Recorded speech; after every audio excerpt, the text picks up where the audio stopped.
darkness has descended on Berlin, but the Berlin Olympic Stadium is lit up because the women in the 100 metres final are just about to be presented to the crowd. In a world where numbers are quite literally worth their weight in gold, 3 hold a mystique. There's more than 20,000 people filling this Berlin Olympic Stadium tonight. It's often hailed as magical, even perfect, as expressed in the Latin phrase, omne triem perfectum. And after her unforgettable performances at the Berlin European Championships in 2018, doubtless Dina Asher-Smith agrees. Well, Asher-Smith out very quickly, so too Kambundji, but Asher-Smith now really starting to get into a running, tearing away from the rest of the field. It's Asher-Smith all the way through to the line over the final 20 metres, coming through very strongly for second. Gina Luckenkamper gets Germany a medal, but it's Dina Asher-Smith. And just look at that time, it's a new British record, unofficially 10:85, equaling the world lead of Marie-José Talua of Ivory Coast.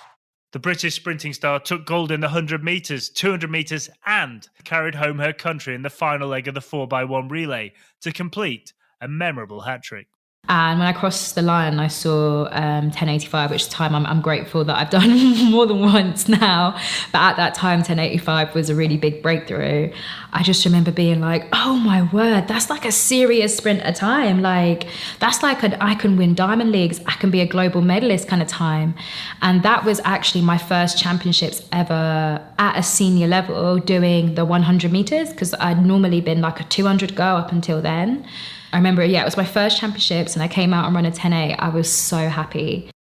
In her individual sprints, Asher-Smith relied solely on her own prowess. Yet, in the relay, her teammates depended on her to deliver once again. And deliver she did in the most remarkable fashion.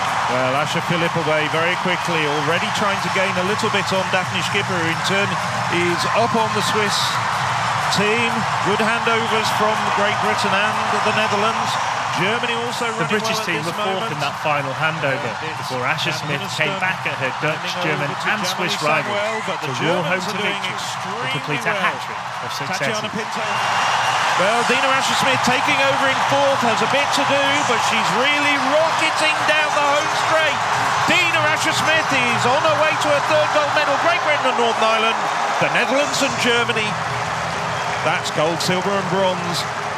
What a championships for Dina Asher-Smith. Well, Naomi Sedney ran a fantastic last leg.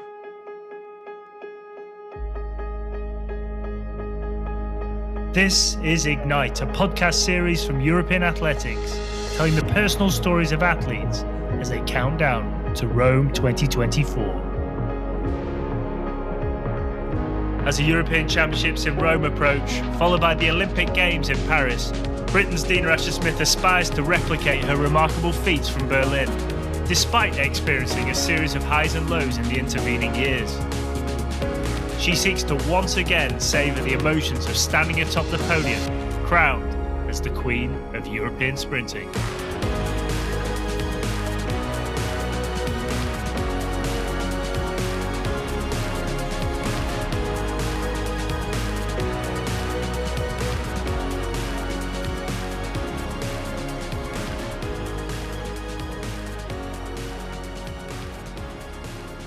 Felt great. I remember feeling very tired and I remember thinking, wow, I've still got the 200 to go. I'm exhausted. But it felt really special because, I think I'd won Europeans before. I think I won Euros when I was even younger. I won it in 2016. So I had a European gold. It wasn't my first European gold, but it felt really special. I think because it was a new in inverted commas event for me.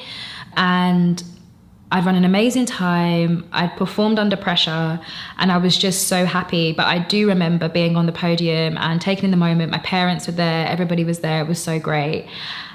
I remember just thinking, like, okay, I really want to feel this again, especially with the 200. And that was the one that I really, really, really wanted, because firstly, I was reigning champion, so I had it before. And I really wanted to run 21 seconds, and I had it at that point. So I remember being on the podium, obviously enjoying the moment, but definitely had one eye on the next race. The closest she's come to emulating Berlin was in Germany 4 years later, after the Paris Championships were cancelled due to the pandemic. This time, the venue was Munich. But the Golden Girl of Berlin had to make do with silver in the 200 metres this time round. So Asher-Smith in the centre, the defending champion. What kind of shape is she in? Struggled with cramp in the 100 metres and pulled up, but going well so far. Kambundji in the red of Switzerland trying to challenge now with Williams and others well back. The battle though, Kambundji against Asher-Smith. Switzerland just leading. Is Asher-Smith going to come through? No, Kambundji is the European 200 metre champion. What a performance from someone who really, 8 years ago in Zurich, became a big name. And her performances on the world stage have got better and better. And now she has the gold medal she craves. The one she was so close to getting in the 100 final. Making amends as she breaks out into a smile. 22:32 to beat Dina Asher-Smith and stop the Briton from getting 3 consecutive European titles in a row. That's some performance from Kambundji. The last European Championships, I did not have a good one. Long story. It's done. Munich's done. Blah, blah, blah. So I'm very, very excited for this Europeans. Like, I have very big goals for myself and very big aspirations of what I want to run, especially when I run the 100 and how I want to run it and how I want to win it. So I'm very excited for that championships. I was definitely very frustrated in Munich. It just was not a fab championship for me. Like, I came off Eugene running like almost 10.7 and 21 in the semi, getting a global bronze, and then I had not a fab Munich. Like, in hindsight, me and my team, we know why. I'm not going to go into further detail, but at the time, kind of just living it and experiencing it didn't really make sense for me, because like I was like in PB shape, so I was just like, this is very strange, like this is not the European Championships I envisaged for myself. But end of story. Like, that's that really. So did not go the way I wanted it to, did not go the way that I think I wanted it to. So this time I would like it to go the way that I want it to. Please. Like many British athletes, Asher-Smith owes much of her success to the legendary coach John Blackie. Recognising her talents at a young age, Blackie guided her through the formative years of her career, culminating in her triumph at the Berlin Championships.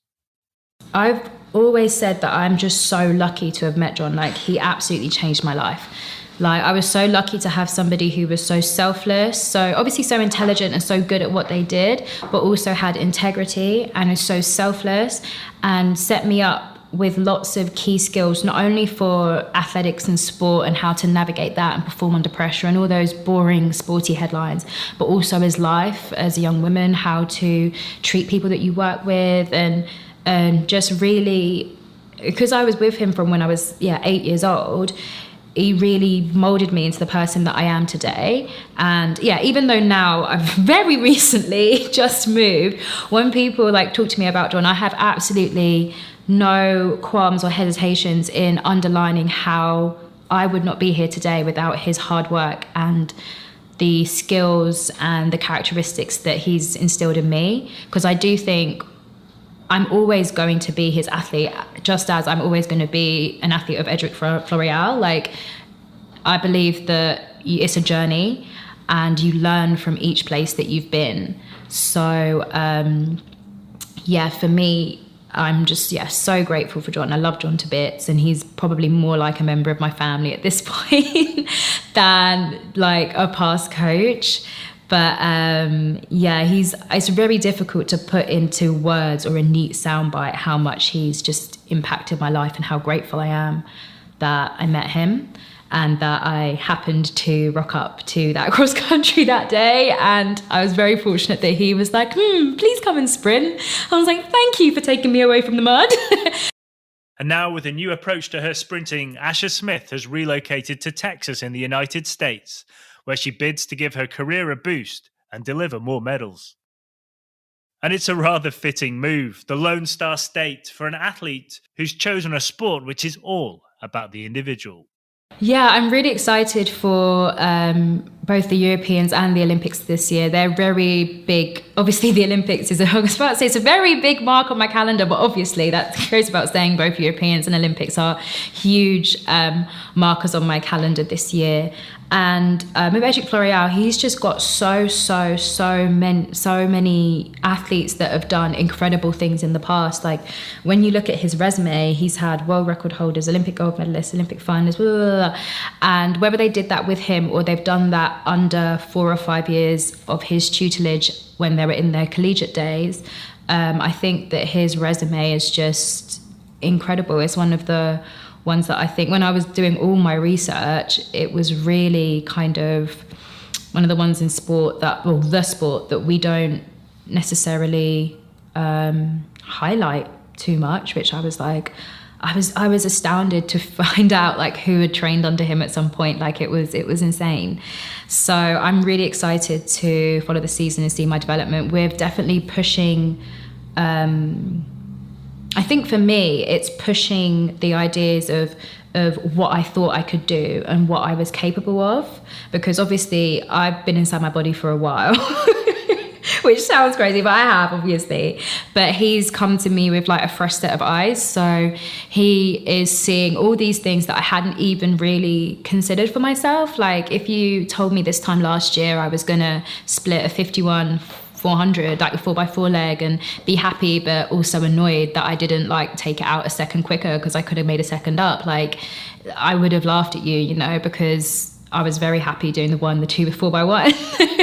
So for me, I think it's about challenging, for me with Edric, I think it's about challenging my own expectations and dreams and aspirations for myself, and really being limitless in what I see for myself and also limitless in my pursuit of them.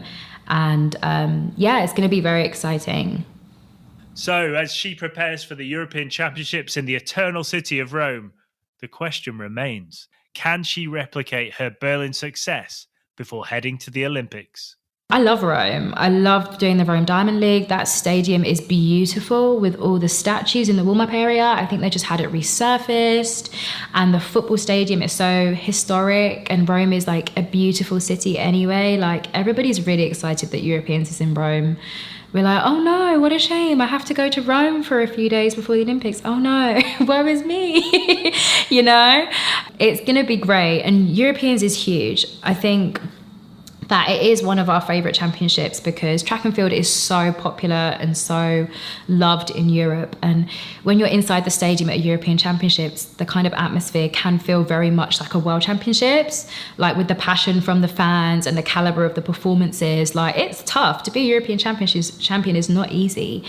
And I love Europeans, and I'm definitely looking to do well in the 100 there. So yeah. I'd love to be Olympic champion. I'm really excited for Paris, and particularly coming into it with a new setup, a new coach, and kind of like new aims and aspirations.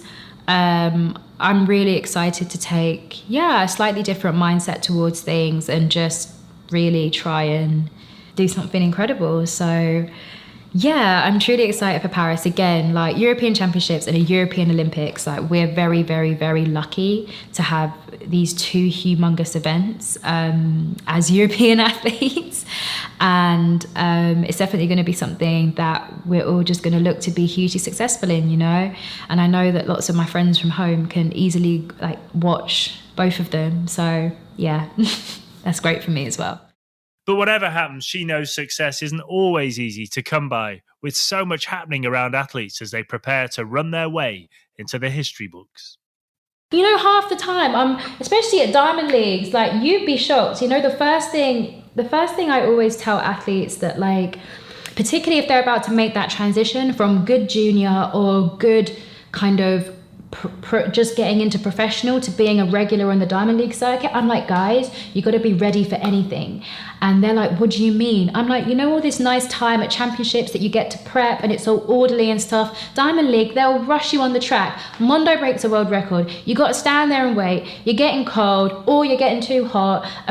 There's a flag that's thrown in your lane. Then they're suddenly like, right, TV's late, you know, we got to go now. Just put your blocks in, stand behind your blocks, you're going to go. So no, run out with the blocks. And I'm standing there, the flag's still in my lane. And I'm like, I really hope the marshal sees that flag and moves it. And then next thing, they're introducing you on TV. You got to smile. And then you're like, right, okay, what did my coach tell me to do again? So then I'm thinking about what I got to do. And then I'm still looking. Real story, because in Oregon World Championships, I was in lane 9. There was a flag in my lane until literally like the final as well. I remember being like, I know I'm in lane 9, but can they move this flag out my lane? Like, it's rude. I mean, am I gonna have to like avoid this flag in a World Championship final? Like, guys. But that's a Diamond League version though, where there's often like so much more, chaos is the wrong word, but there's just so much going on. If you're not really locked into the moment, like the whole call room race, start, go, finish, results will just go past in a blur. And then like an hour later, you'll be like, did I just do that race?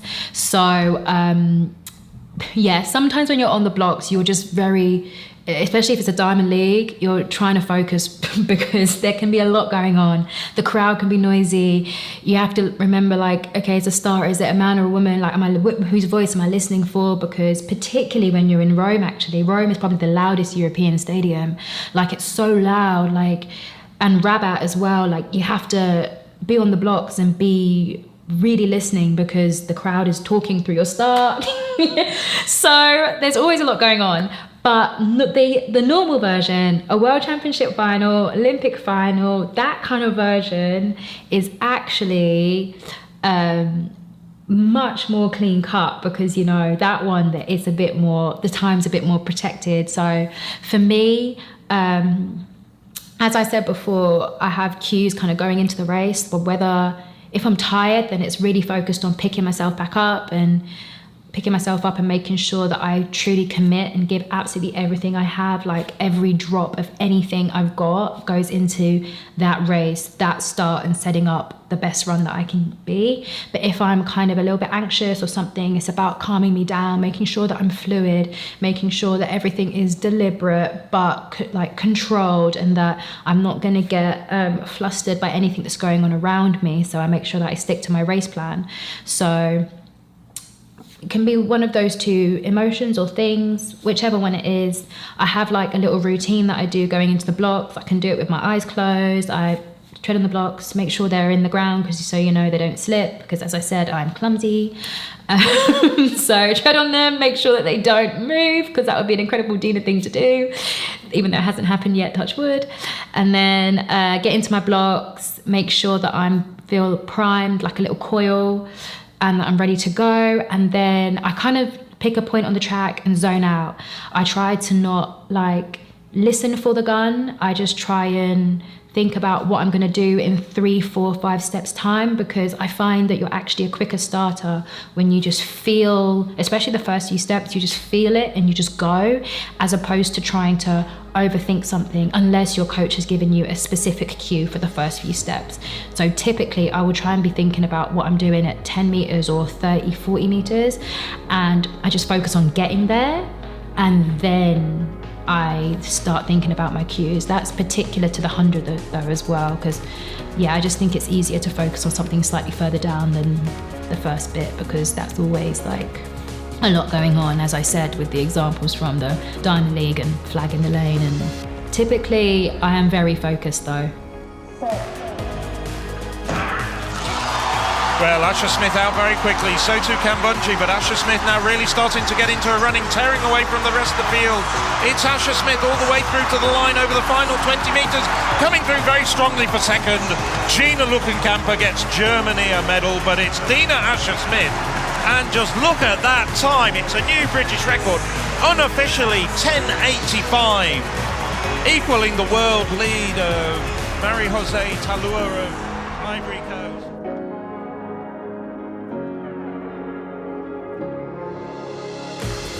This has been a Highway 61 production for European Athletics.